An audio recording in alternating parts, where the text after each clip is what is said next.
இந்திய திரை இசை உலகில் தனது தனித்துவமான குரலால் பல தலைமுறைகளின் இதயங்களை வென்றவர் பழம்பெரும் பின்னணி பாடகி எஸ் ஜானகி அவர்கள். இவர் முறைப்படி சங்கீதம் கற்றுக்கிட்டது இல்லையா, ஆனால் நாதஸ்வர வித்வான் பைடி சுவாமி கிட்ட ஒரு வருஷம் பாட்டு கற்றுக்கிட்டாராம்.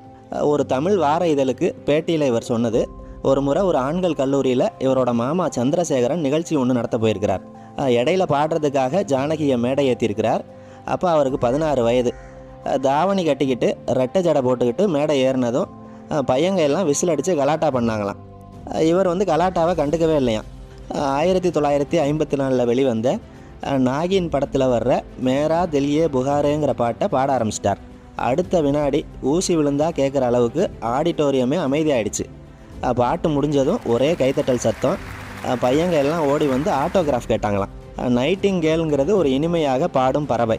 அதுபோல் எஸ் ஜானகியோட குரலும் தென்னிந்திய இசைக்கான அவரது மகத்தான பங்களிப்பு காரணமாகவும் அவர் தென்னிந்தியாவின் நைட்டிங்கேல் அப்படின்னு பெருமையோடு அழைக்கப்படுறார்.